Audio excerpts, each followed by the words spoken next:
computer. Everybody say okay. Okay. All right. Okay. Everything's fine. All right, I'm gonna mute myself. Fine. Hey, everybody. I see you, Breeze Honeycutt. Don't even think I don't see you.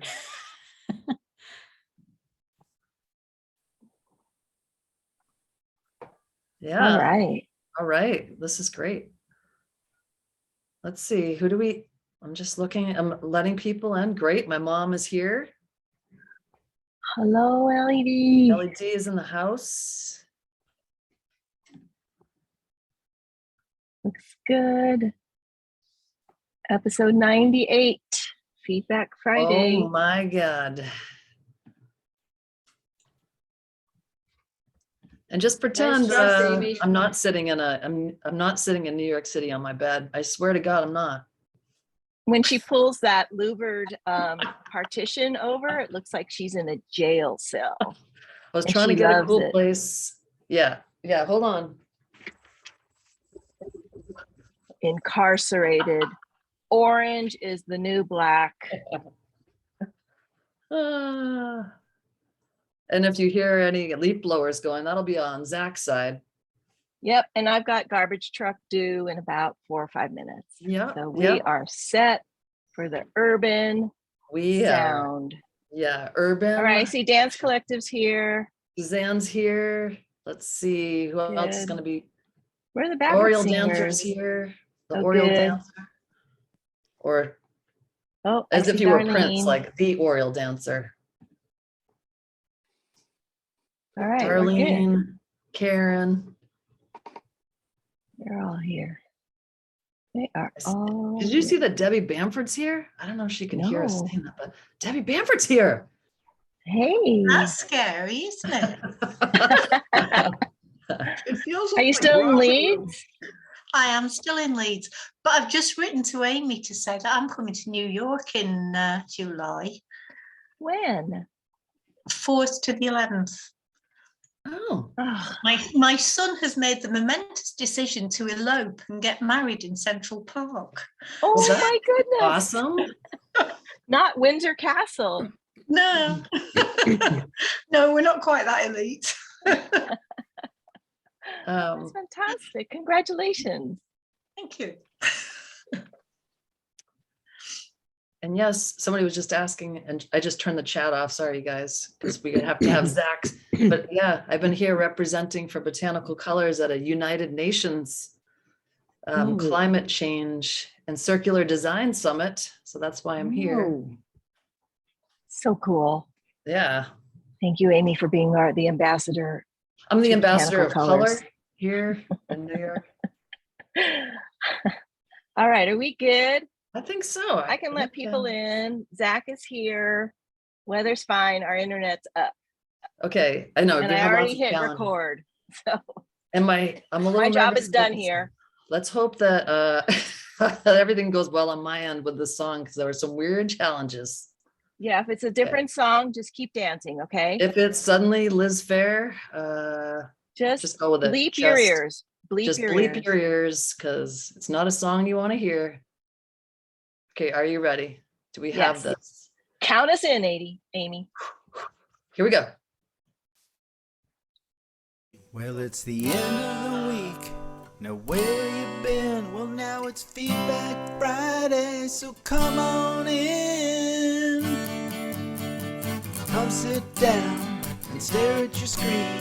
We got a presenter that you never seen. We're Feedback Friday, we're on the loose. We'll be the train, you be the caboose. It's Feedback Friday with Kathy and Amy. Mashed potatoes and the gravy. It's Feedback Friday all day long. Feedback, feedback, Feedback Friday. And hello, everyone. Welcome to Feedback Friday. I'm Kathy Hattori. This is episode 98. Wow. We're almost at our centennial. Oh my goodness, that's amazing. Hello, we're joining you from Nashville, Seattle, and New York City. It is a around the United States trip, and we're so excited to welcome our guest, Zak Foster.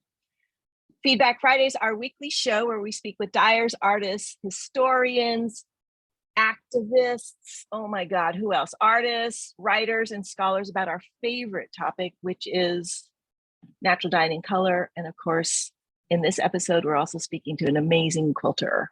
I'm Kathy Hattori, president of Botanical Colors, and joining me in her vintage house dress in what looks like a jail cell, but is actually a super mod little tiny hotel room that is pretty reasonable, is Amy Dufault, our director of sustainability and communications, who was our ambassador to color at a UN conference. I mean, that's pretty much the cherry on top here for the week. This week on Feedback Friday, we are so pleased and honored to welcome Zak Foster, the amazing, thoughtful, community building, incredibly inspiring and calming, encouraging presence. Have you figured out that I've listened to one of his podcasts? They're so nice. Zak Foster of Zak Foster Quilts is raised in rural North Carolina and is now living in Brooklyn, but right now is joining us from Nashville. He's a self-taught artist whose work draws on the Southern textile traditions while incorporating found fabrics and natural dyes with an eye for sustainability. He practices an approach to design that is intuitive and improvisational, and he's drawn to preserving the stories of quilts and specializes in memory and burial quilts. Super interesting. Make sure we ask him about those. His work has been featured in various magazines, websites, and galleries, and his online community, the Quilting Nook, connects and inspires quilters, stitchers, and textile lovers all over the world. Before we start, I just want to say thank you. It's 98 amazing episodes. We're going to have many, many more. And I do have an announcement. We were like humming about maybe paying for Feedback Friday, and we decided that we're not going to do it. That Feedback Friday is going to remain a community service and connectivity place for us to get together on Fridays. And so that will be available to all. And Amy and I are currently trying to figure out like what is going to be another service that we can offer that would have a subscription to it, but it won't be Feedback Friday. So it will remain free. So thank you. Thank you for helping us keep it free. That's fantastic. Amy's our moderator. I've said it twice now, 80. Amy is our moderator. It's that dress, I swear. Amy's our moderator and she'll be monitoring chat as well as keeping the links and everything open on chat as we go through Zak's presentation. We'll have everybody muted for the presentation, but afterwards we'll open it up so everyone can say hello and chat a bit. A call is being recorded. I hit the record button. So my job is now over and we'll have a video copy for you ready this weekend. So right now we are just going to seg into the presentation with Zak. Thank you, Zak. Welcome to Feedback Friday. Ooh, Kathy and Amy, it's so good to be here. Thank you for inviting me. I mean, what a beautiful way to wrap up the week. I am wearing my very own Gasali indigo dyed shirt in honor of Botanical Colors. Gasali is a Nigerian artist that I met just a couple of weeks ago at the John C. Campbell Folk School in Western North Carolina. And they bring in teachers from all over the place to teach traditional art and craft. And when I saw this t-shirt, I was like, that's beautiful. And then I also was like, that's going to be perfect for Feedback Friday. So here we go, in your honor. Great. I got 100 things I want to say to you, and I hope we can squeeze them all in the next few minutes. But I will tell you that I am only recently a full-time artist. I have been a high school teacher and public schools for the last 18 years. I was part of the Great Resignation of September last fall, and now I am a full-time quilt maker. It feels really good to be here at this place. Listening to my bio, one word that stuck out to me in a way that never has before is the idea of self-taught. And I think I need to go back and rethink my bio, because I think self-taught is a bit of a misnomer, right? I think self-taught means that we don't have formal education, but doesn't mean that we actually taught ourselves, right? Like I stand on the shoulders of giants, and I readily acknowledge that. You'll see all kinds of different influences in the work that I'm about to show you. But really what I want to share with you today is, and I'm thankful for Amy and Kathy for being willing to kind of go a new direction with this chat. Because Amy, when we were first talking about this, said, we would like to hear the story that you want to tell. And I said, well, if that's the case, I'm not going to give you the same old presentation I give everybody else. I'm going to come up with something new for you. So here we are. So today we're going to talk about, well, I'll share the screen and I'll tell you what we're going to talk about. So today we're going to talk about the inner work of textiles. In the last year, I have had a number of seven, actually. I've had 7 really wonderful conversations about how working with cloth makes us more fully human. I have a podcast I call Seamside. And so you're going to be getting kind of some behind the scenes sneak preview, highlights reel version of the things that I've learned through conversation over the last year. So I hope you enjoy this. We're going to start with my work, because I figured, y'all want to know who I am, but really I want to spend more time talking about the artists I've been speaking with. I'd like to start this presentation with, this is a piece of my very first quilt. You can look at the bottom of the screen and see the date, January 1st, 2012. So I just recently celebrated a decade of quilt making. Feels good. This quilt in some ways has some through lines with what I'm doing now. There's some salvage material in there. There's some wonkiness in there. Can't see the wonkiness in this particular square, but trust me, if you could see the rest of the quilt that I don't have a picture of, unfortunately, you would see how those points don't line up. You can also see that it only has 1 like, and not that likes are everything, but things have changed a lot for me in the last decade. And I owe that sincerely to textiles. I believe that as an artist, as humans, as all humans are artists, and I don't want to go there. All humans are artists. I believe that. As humans, we are drawn to making for a reason. We are drawn to particular forms of making for a reason. So maybe you're drawn to, like I am, cloth, or maybe you're drawn to pottery, or maybe you're drawn to stained glass, or maybe you're drawn to blacksmithing. I believe that there is a reason that something needs working out in us through that. And so I know in my personal experience that 10 years of working with cloth has plopped me down here in 2022 in a very different place than I was in 2012. In 2012, I was a Virgo extraordinaire. I had checklists. I had most points matching. I was the perfectionist that a lot of Virgos strive to be and respect. But as I've worked with cloth, things have loosened up for me. I identify much more now with my visionary Aquarius side. And I feel that working with cloth for me has created this safe little laboratory where I can experiment and I can take risks. And if those risks pay off, fantastic. If they don't, nobody saw it and it was okay. But it helps me, it gives me some training wheels for outside the quilting studio when I'm out in the real world. And I got to think about, do I want to take this risk? Do I want to take this chance? What's the payoff? What's the reward? And I am now living a life that I feel is much fuller and richer because of the time that I've spent sewing with cloth. And that's the story that we hear over and over again. So let me introduce you to some of my work and then some of my friends.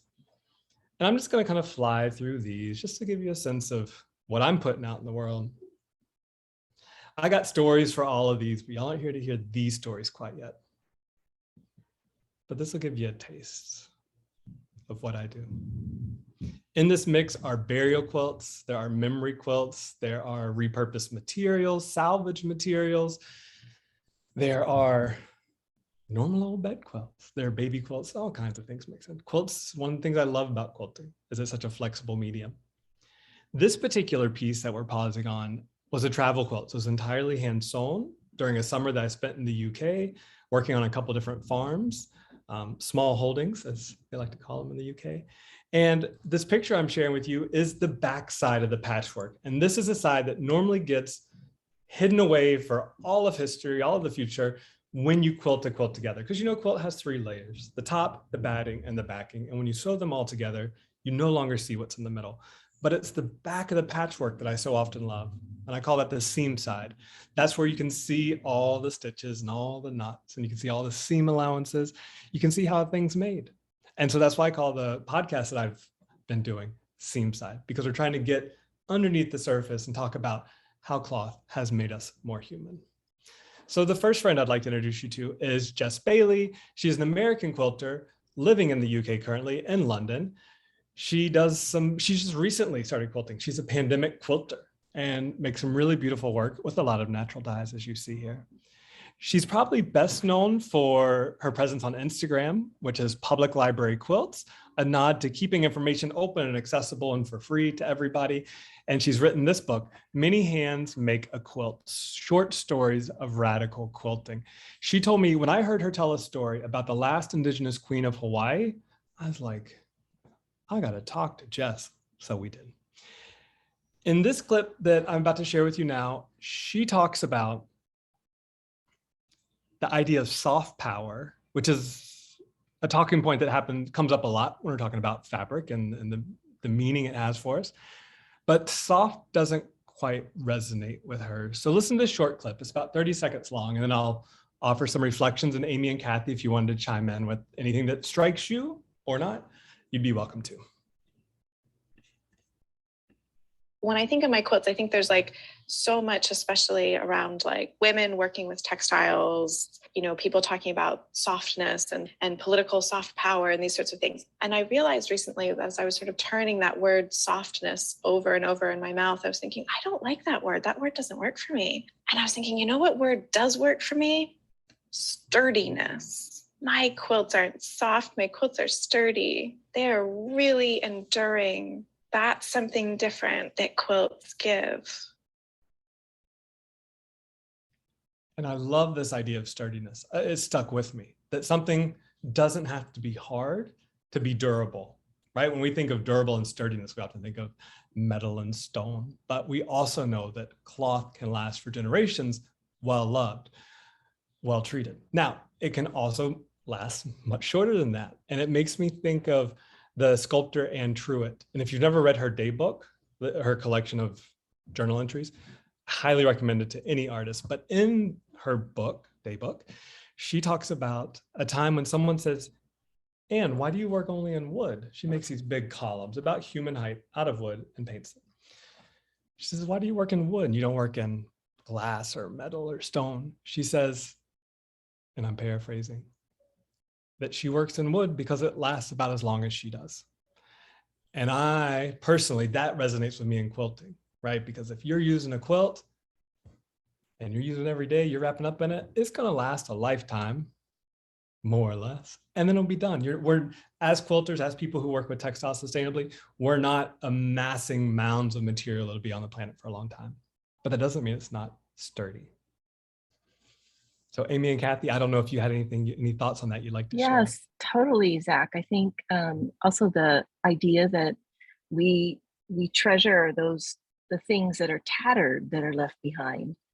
You know, they may not have the strength or the durability that they had when their owner had them, but they still hold the essence of the person that we loved. I think that's also a really beautiful thought. Yeah, I like that too, Kathy. And I think a lot of times we have these things that are so precious that we don't want to use them because they are so precious and handmade that we keep them in bags or we keep them in boxes and we never use them. So they never have the opportunity to be loved. And instead they're just passed on in bags and bags and bags as sort of an artifact. So it's nice to have something that was made with love that you can then love as well. I heard somebody say at one point, and it might have been Jess, the idea that if we treat quilts like they're too precious, it takes them out of the heart space, which for me, and I think for many quilters would agree, that's where it starts, right? The quilts start in the heart because we are seeking to make objects of comfort and support for people. Mm-hmm. Another conversation I had was with an artist named Emma Freeman, who has a Buddhist background. She makes these great little textile books with natural dyed materials and does contemplative stitching. Here you can see a piece she was working on while we were talking. And she just makes these tiny, tiny little rows so close together. She's trying to see how many rows of stitches she can get into one piece. That's the contemplation aspect. In our conversation, we're talking about the books, though, that she buries underground and that help her feel like a collaborator with nature. So have a listen here with Emma and what she has to share about her process. Covered them in dirt and made sure I marked a spot with a rock. That was important, so I would remember where they were.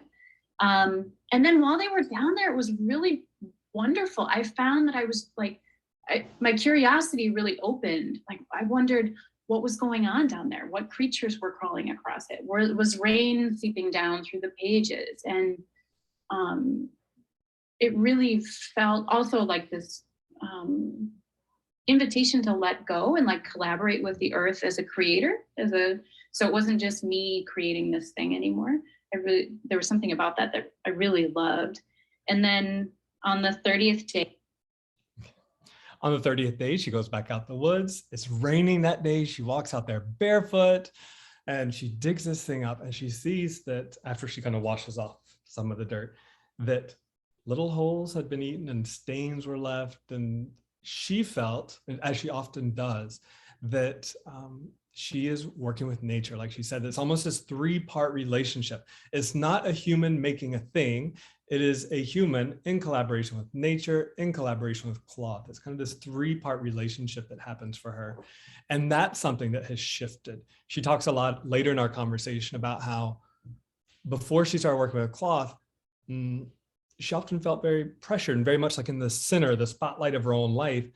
And that can be a beautiful thing if you like the spotlight, but not everybody does. And so it's nice to kind of spread the space that we occupy around to be more inclusive of things around us.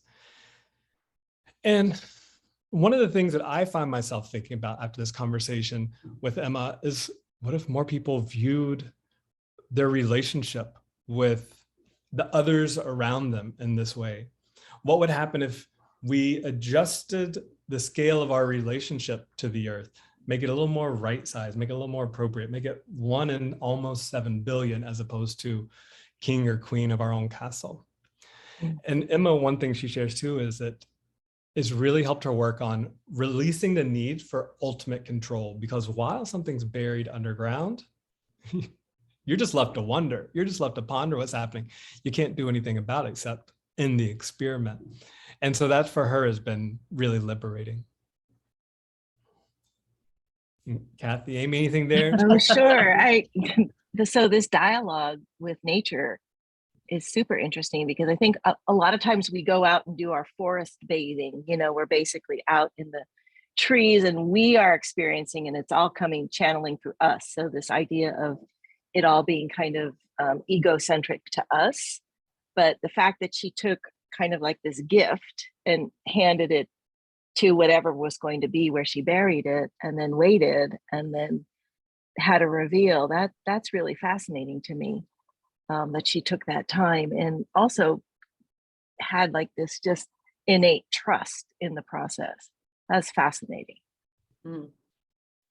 The thing that I thought of, I love what she had to say, and I love how you had to continue that for her, but you were at the ready, Zach. Breeze Honeycutt, who, by the way, that's how I found out about you, who's on this watching right now. But Breeze had this, when I had first met her, she had this whole thing about an exhibit about what was underfoot and all these things that are underneath us all the time that we never really think about, the weeds, the soil, the plants. And so just made me think about that a little bit too. If we just like look down and really look around beyond what we think is a weed, but it could be a natural dye plant, it could be medicine. But what Emma was doing was even deeper, of course, which was deep in the soil and thinking about the bugs interacting and making those holes. So it's a cool way to think deeper about what she was doing too. She's done experiments where she leaves in the ground longer than 30 days, 60 days, 90 days. And after a certain point, they just disappear, yep. Which should be, in my opinion, should be the goal of every human, to live a light, time on this earth.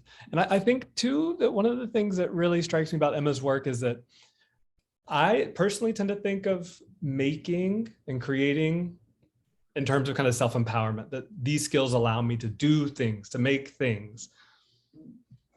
But she's kind of decentralizing the role of the artist in this. And she's creating these objects that gain their own life beyond her, which I think is really beautiful. Jennifer Mao. All right, she's in Brooklyn. Jennifer Mao. Amy, yell out your window. Maybe she'll hear you. Jennifer Mao is a weaver, and she does these. She first got on my radar because she does these weekly weavings to giveaways. Well, she offers them to pay what you wish. You know, people can name their price. And so she creates these weekly weavings off these samples that she's made on her loom in her Brooklyn one-bedroom apartment with these sayings: remember, you are dust, get dancing. Here was the one that she was working on the day that we chatted. It comes in waves. So there you can see a bit of her process of how she does the embroidery. And close to Jennifer's heart is the idea of working with textiles as a way of working with social justice and working to make a better world. And I love the analogy that she shares here for us in this snippet. And I was feeling this disconnect between my old life, my new life, between myself physically and the world. And so I really started weaving as a way of trying to close that gap that I was feeling between myself and the world. I remember when she said that in our conversation, I was like, Jennifer, you're brilliant. Closing the gap between so many things that exist in our life. That there's this action of a heddle. If you've ever sat at a loom and you pull that heddle back to you to push that yarn that you've just pulled through, to push it closer. This idea of weaving of these small daily actions that slowly accrete over time to build this beautiful thing. To me, that's the metaphor of weaving. I think of the metaphor of quilting and patchwork, for example, as making do, working with what you got, working with disparate pieces to make something whole and beautiful. I recently fell in love with basket weaving when I was at the folk school. And for me, the metaphor of basket weaving is carving out a little bit of space. Out of all the space that surrounds us, we're going to carve out this little bit of space for something special, for some intention. So I feel that all these different ways of working with material in the world have ways to help us think through and visualize how we want to be in this place. Weaving speaks to interdependence, how we rely on one another. None of it goes back to the idea of being self-taught. None of us are our own creation, right? None of us sprung out fully formed. We are all standing on tradition. And so like cloth, you can't take out the warp or the weft and have any cloth. It would just fall apart. And so I love that Jennifer thinks very deeply about this, all the way down to how she does these pay-as-you-wish textile giveaways each week. She just posts one on Friday night.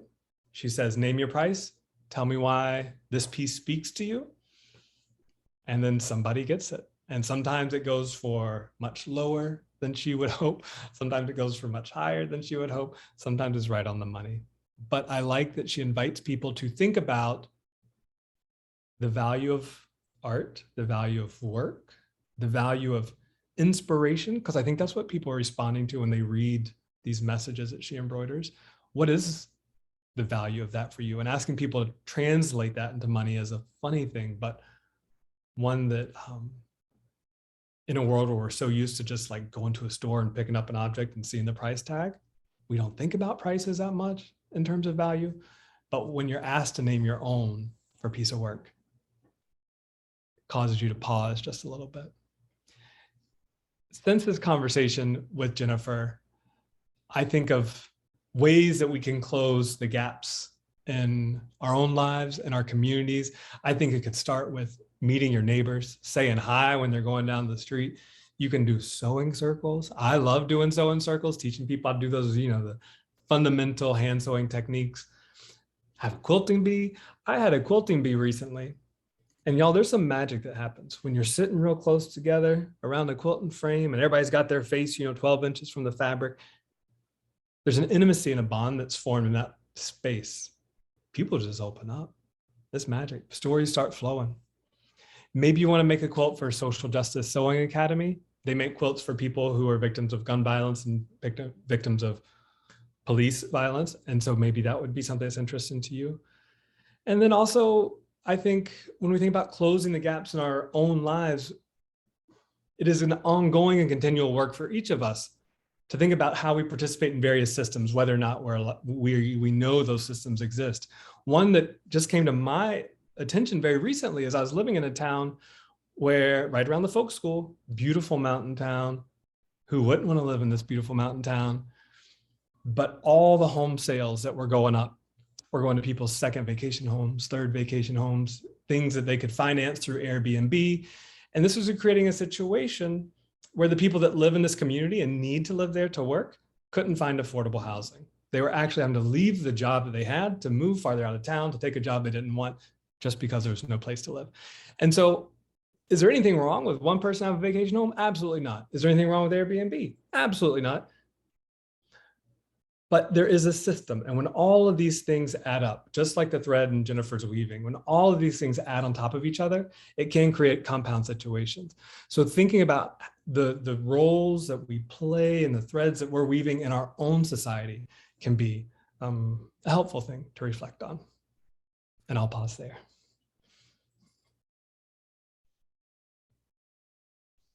Kathy, did you want, I want to say something. First of all, thank you for bringing Jennifer Mao here, because I started following Jennifer. She actually uses our dyes.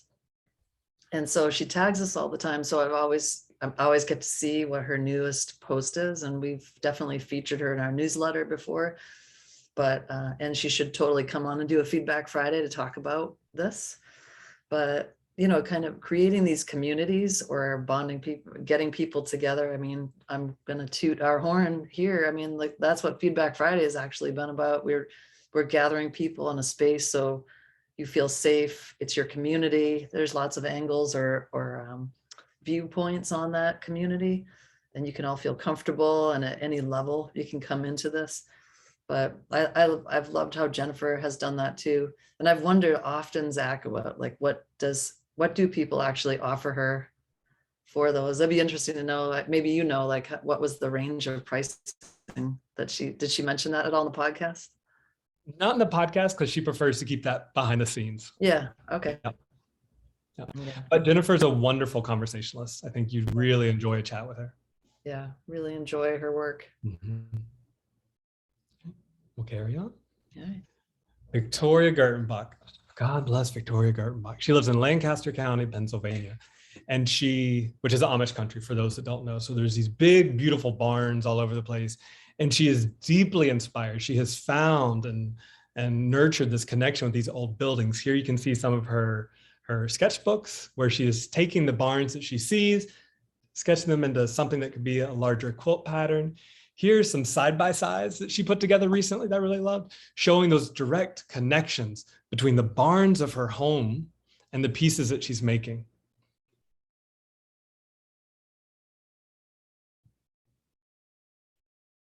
Absolutely love them. Absolutely love them. We're going to hear her talk about barns here in just a second and how they came to be so special to her.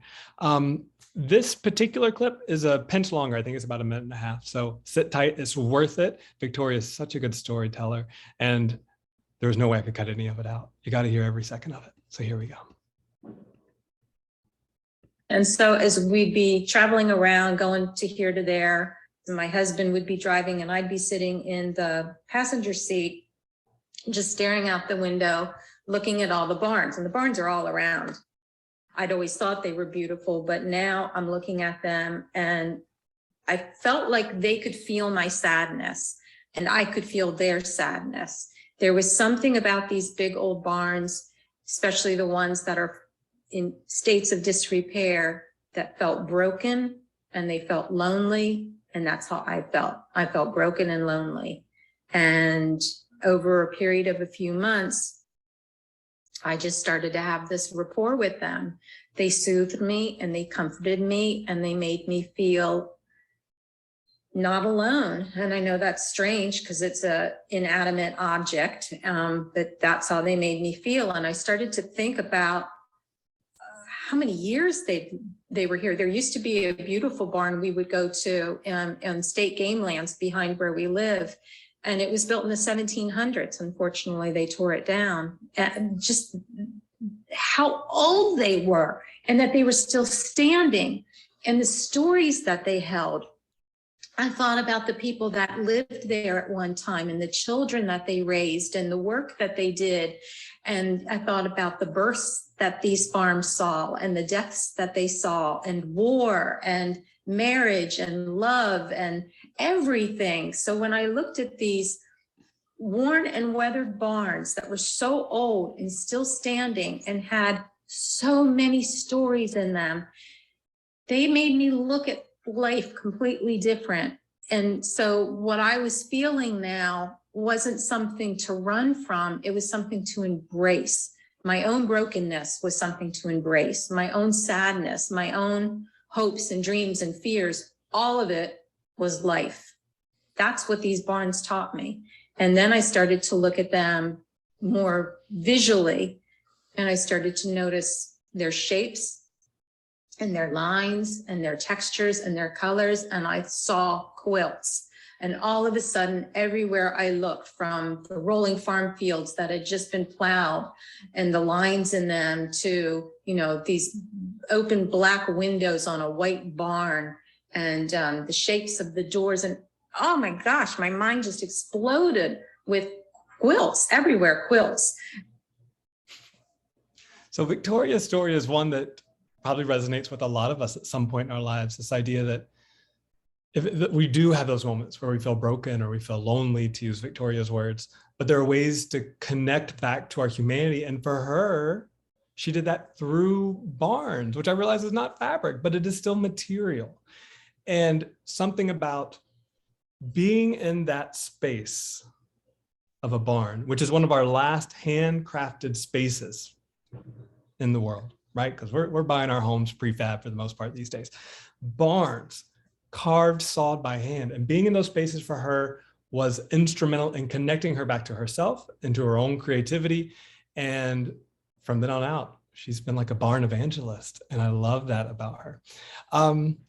Kathy and Amy, with an eye on the time, I might just kind of boogie right along with the last three. Sounds great.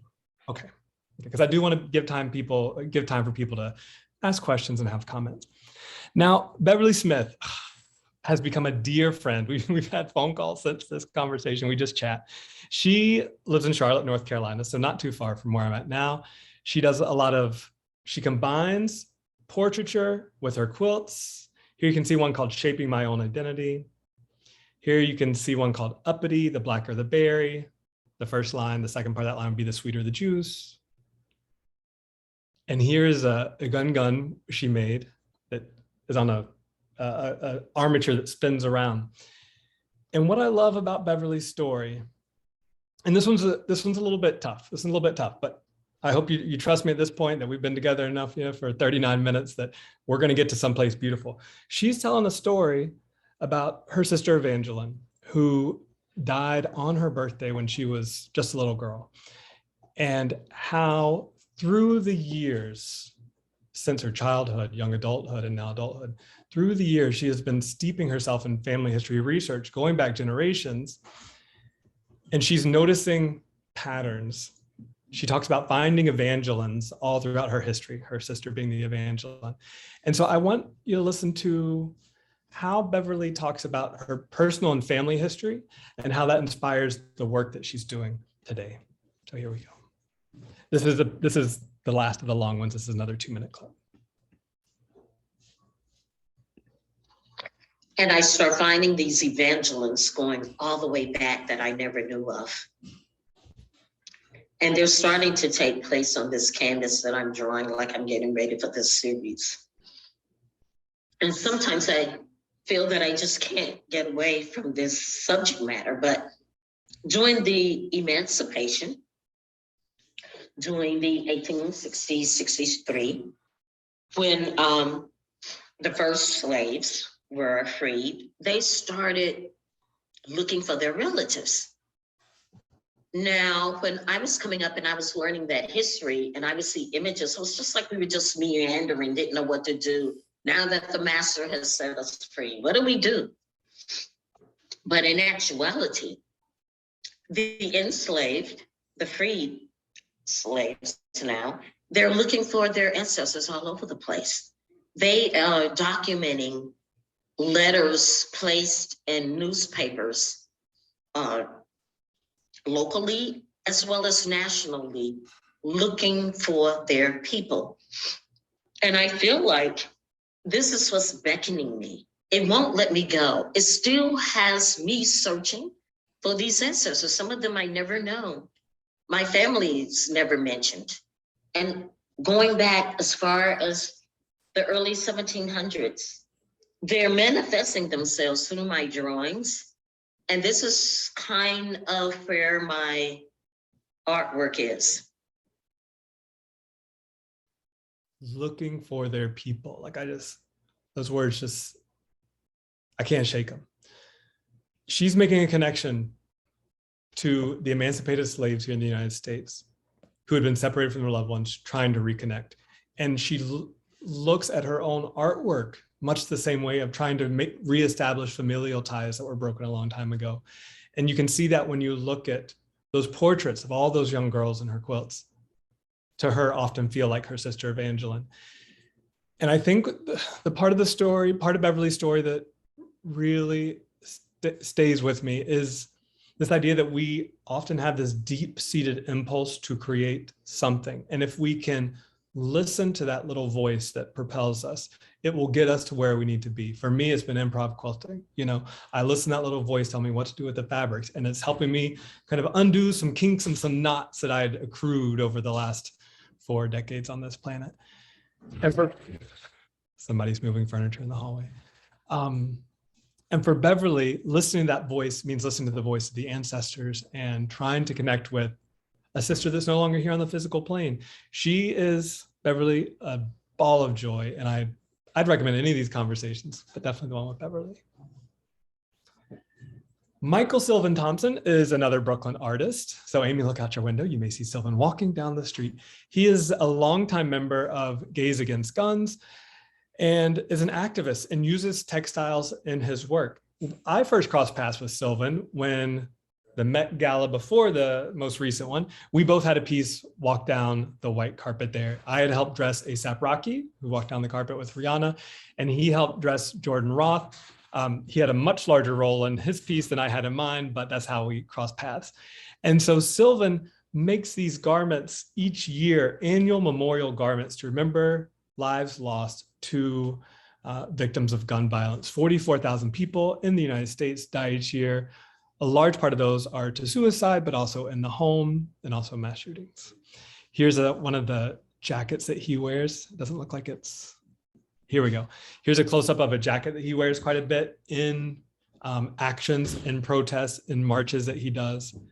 Here you can see a picture of him wearing it. There we go. There we go.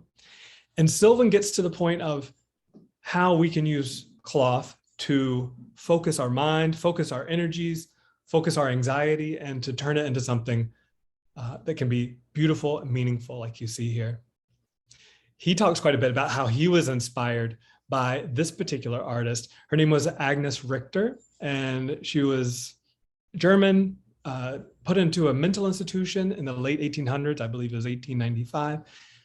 And as a way of maintaining her identity, dignity, all of that, she would embroider lines from her day, lines from her life all throughout her garment that she was wearing, right? And so this garment made a big impact on him and how he feels about text and working with text and clothing. I would recommend anybody who wants to know more about this to look up Agnes Richter. Now, Sylvan shares with us in this clip, and this is a shorter one, about how they can funnel their energy after something like what we just saw down in Uvalde, or after something, the shooting that we just saw in Buffalo, or after any of the shootings, or after any of the violent injustices that happen around the world, how we can funnel a sense of helplessness that can be so common into something productive. So here's Sylvan. it's very much on my mind and currently in my hands, which I think is one of the ways that my art and activism work together, right? To kind of give the heart space that we know when we're sitting and sewing, whether it's quilting or embroidery, there's something about the way that you're in your hands that shifts and carries and then releases. And I think that's a really important part for me around the way that I hold this work. There's something about working with your hands that holds, shifts, and releases. I think that's the magic formula. Going back to, oh no, I haven't told you about Janelle, but I got a friend, Janelle, who's a grief therapist. And she says, if you ever feel that you're just lost in your own thoughts, you're lost in your own worry, you're not feeling super present, she says, go to where your hands are, because your hands can't help but be present. And Sylvan agrees with that idea in a lot of ways, that sewing helps you focus what you're feeling. Then it helps you shift if you want to shift and release if you want to release. It's a powerful formula. And then the last person I would like to share with you is the luminous Lou Gardner, an embroiderer from the UK. She is a cape maker and she does a lot of heavy embroidery like Sylvan does. She did this campaign where she created this cape of empowerment, she calls it. And women all across the UK could have their picture made in this quilt. So here you see some more folks coming your way, all wearing the same quilt. And she talks about the motivation for her of why she wanted to work with cloth to make this cape. And I just thought, oh my God, I'm going to make a cape. I'm going to make something that celebrates people. I want to wrap them up and celebrate them and protect them and nurture them and surround them in love. So I just went to this company and I just said, how about I make a superhero cape for women to celebrate women? And that's how it started. That's how it started. Lou is tapping into the power of fabric to envelop, to support, to comfort, to make people feel at home, to make people feel safe enough to open back up and get out in the world and do what they got to do. And I love this idea of a cape. She has a couple other capes. So if this idea is resonating with you, I would recommend checking out Lou Gardner's work. She's a treat. She's a treat. Now this is that was the last artist I have to share with you. I would love to hear what thoughts have been going through your mind as you've listened to the various ways in which working with textiles can impact us. For some of these artists, it impacted them on a social level. For others, a personal history level. For some of them on a spiritual level. There's so many ways. So I would love to hear folks' thoughts. It looks like we've opened up the chat. Hey, Zach, you want to, thank you so much. I don't even know where to begin. And people are putting notes in the chat, like you're inspiring people so much, but did you want to stop the share on your screen? And then we'll, yeah. Okay, I see one person. We want to talk about burial clothes. Oh, listen, we'll go there in a second. Ruth would like all the quilters listed. Let me recommend that you go to the podcast website, which is if you just search Zak Foster seam side, you'll find it. So here we go. And maybe Amy, you can type in the proper link. Oh, I'm on it. Thank you. So if you Google Zak Foster seam side, you'll find not only the list of all these artists, but I've attached a lot of resources to each conversation, things that the artist mentions in our conversation, their own contact information, Instagram, and all that is there for you.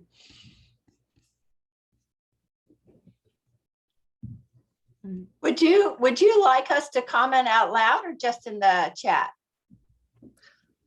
You know what? The way that we usually do it, I'm just going to go for the person.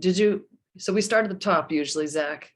Right. And so Patricia had asked if you wanted to discuss your burial quilts at all. Do you want to talk about those? Sure. Well, and in fact, it's burial quilts that brought me to Nashville, where I am now, because I'm staying in the house of a buddy of mine who runs Larkspur Conservation, which is the first of its kind in Tennessee. The idea of conserving natural land by having burials in that land, because once somebody's buried there, it remains natural moving into the future.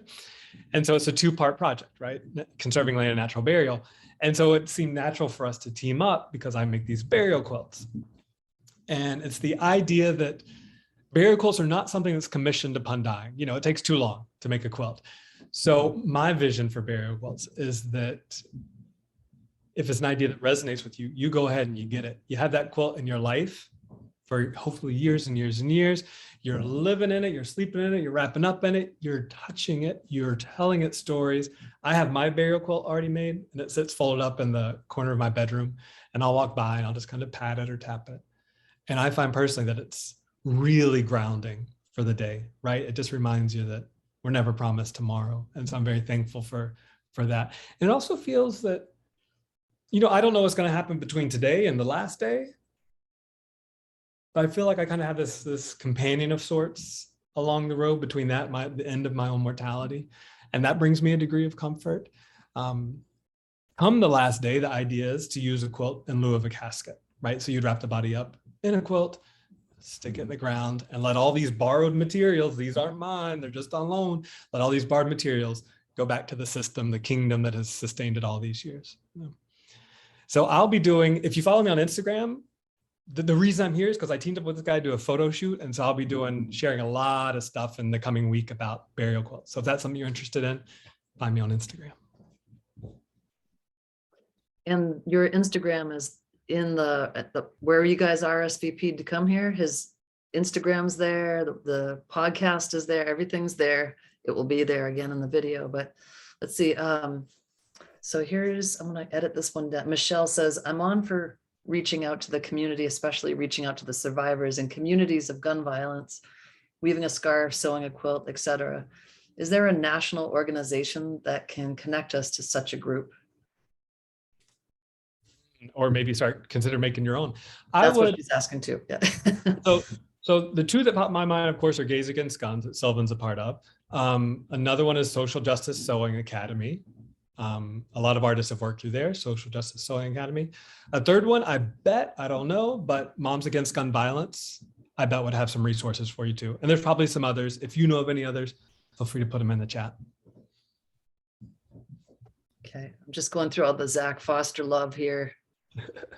All the people that are now going to be making quilts and listening to your podcast. Let's see. Okay, Debbie's asking, I want to go back to the beginning. I use all my mother's and grandmother's tablecloths, tray cloths, etc. I absolutely love the connection with them. Some are beginning to show their age. Shall we say, so should I retire them, make them into something to cherish, or just carry on? So she's, I guess, maybe asking for advice about. I'd say ask the textiles. The textiles will let you know.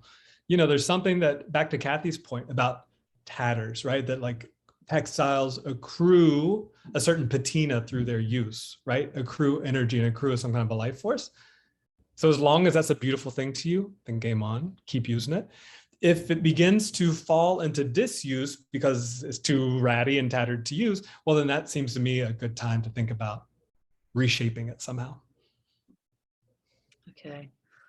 Let's see.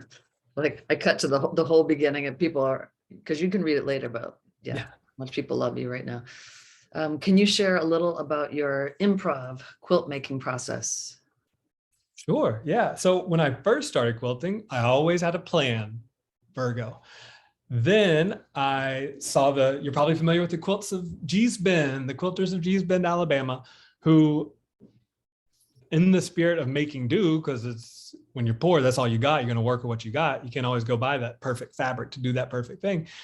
In the spirit of making do, they made some beautiful improvisational designs, and seeing those for me and for many people really kind of unlocked, gave a certain kind of permission, a certain kind of freedom when it comes to composition. And so now I feel very honored to be able to work with improv quilting as a form of artistic expression, and not as a form of that's grown out of living in poverty. My process typically is starting with colors that I like. So all you natural buyers out there, you know what I'm talking about. You start with the colors you like, find two, usually sometimes three, start small. And then once I got the color palette settled more or less, then I start thinking of composition. And I have a flannel wall on my studio, which the fabric just clings to, right? So I don't have to sew anything in the beginning. And I just start putting these colors up on the wall beside each other, various shapes, various sizes.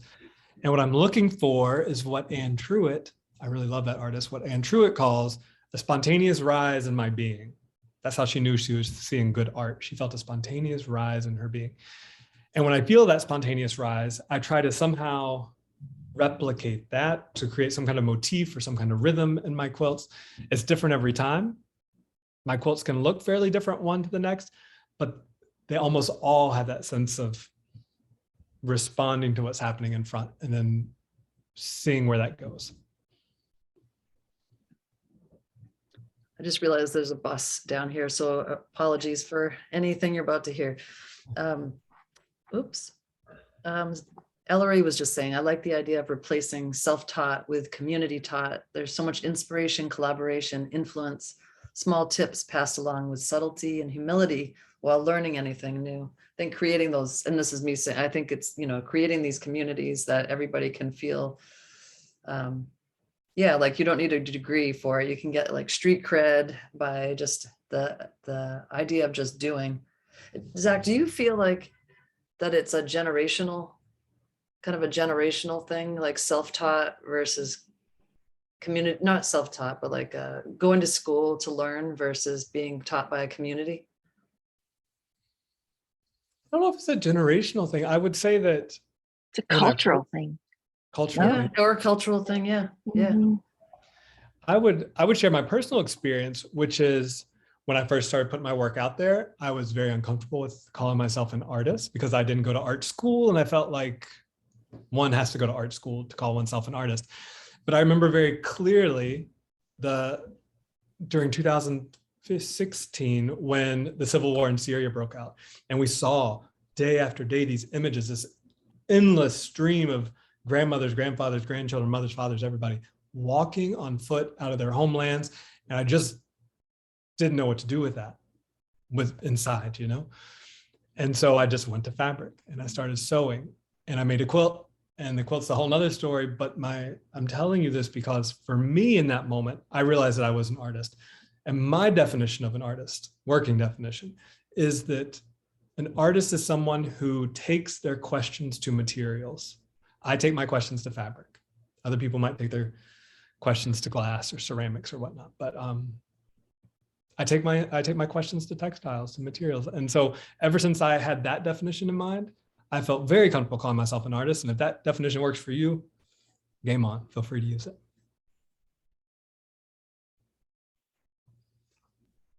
All right. Well, Kathy, I'm going to turn it over to you, but Zach, thank you. I'm note taking, Amy. I'm taking notes here. I know what I'm listening to materials. Oh my God. I'm going that full so seamside podcast on the train ride home to listen to all these. This is so great. No. Zach, thank you so much. This was like completely nurturing for me. I'm in the middle of a little project, and I'm of course creating all the excuses to not do it or to second guess myself. So having a little bit of insight into how I can move it and what I can do with it, and listening to other artists. I mean, I'm not really a quilt maker, but I am working with fabric. So this was just fantastic to hear them express what they were trying to get to with all of their work, and the questions it was really amazing. Thank you very, very much. I have a really quick, just few things to tell you guys.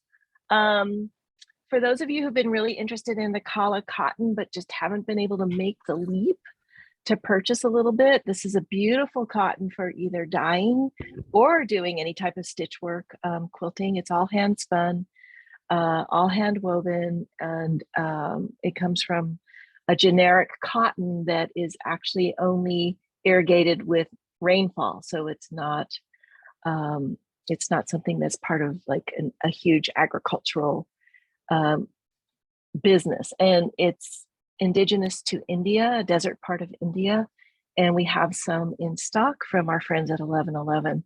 And we created a little bundle so that you could get a piece, probably about the size of a sheet of paper, and we did that for all 8 fabrics. So some of the swatches are smaller just because the fabric is more expensive, so we gave you a smaller one, but most of them are about 8 by 10 more or less, and you could do a small project with them or experiment with them or dye a swatch with them. So they're available for you.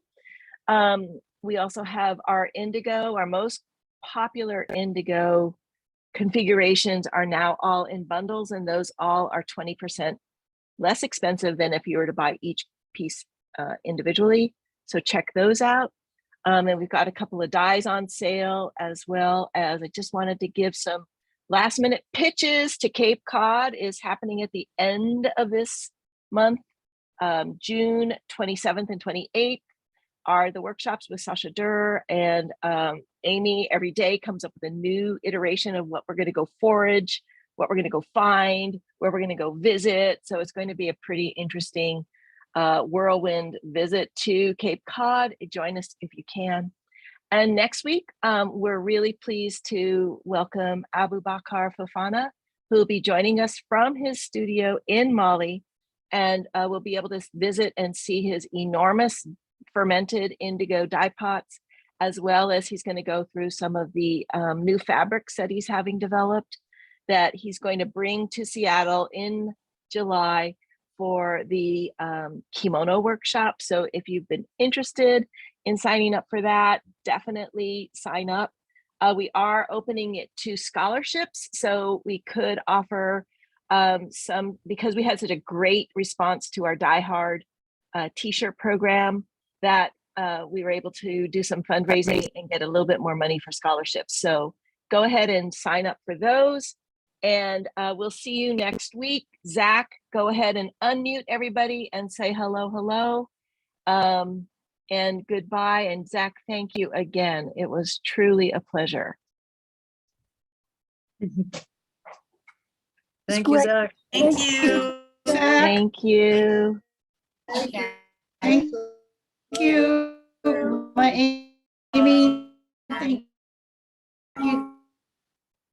Thank you. Everybody.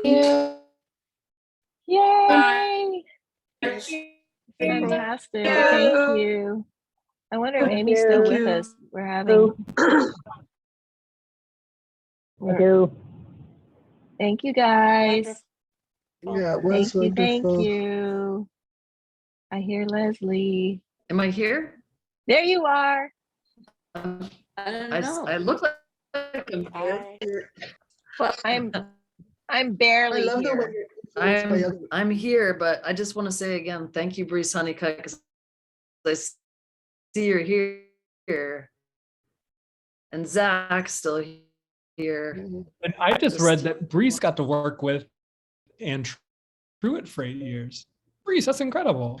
Breeze, you gotta unmute yourself. What? Oh, yes, it was. Yeah. So New England. Just- Yeah, Well- I enjoyed it.